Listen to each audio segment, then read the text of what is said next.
Good morning / afternoon / evening everybody. I am Southpaw Racer and this is a super serious track guide to Charlotte Motor Speedway's road course in iRacing.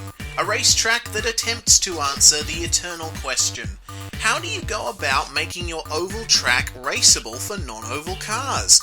It's easy, just put a rectangle inside it.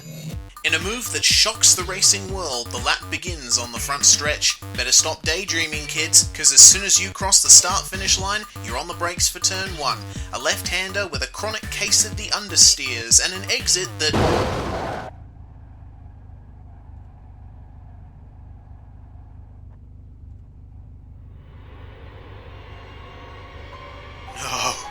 Okay. The reason this act of Satan exists is this large and important object.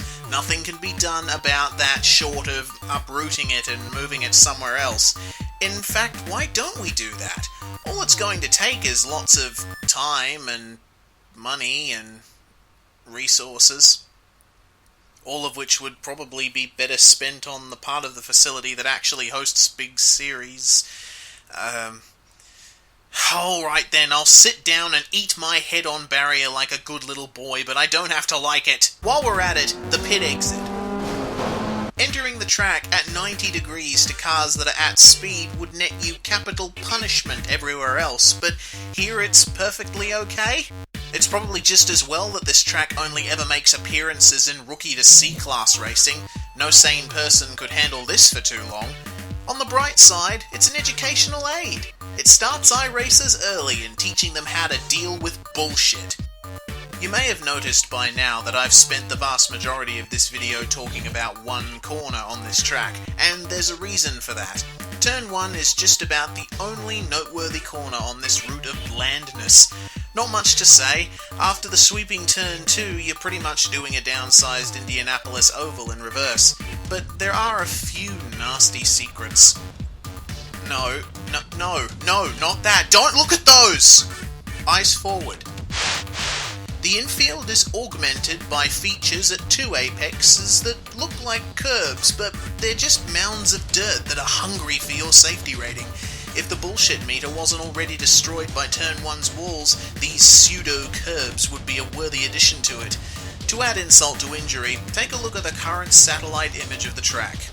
This whole section actually has curbs now, stripes and all. Anyone thirsty? And yet, despite all this, there is one more surprise that the track throws in between all the uninteresting third gear turns.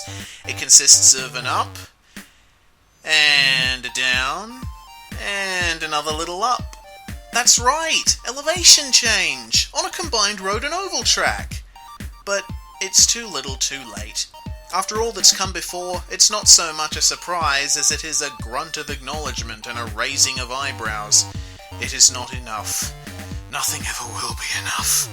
All you can do is negotiate it and get spat unceremoniously back onto the oval. And if you're driving a slower car, which you undoubtedly will be if you're racing officially, you'll have a lot of time to think about turn 1 and that wall.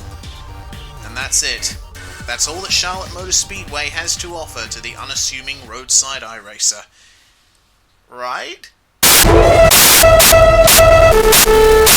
I'm Southpaw Racer, I'm a sim racer, and I make videos about that and other stuff, and if you like them, then you should subscribe to me, but if you don't like them, then I guess that's okay too.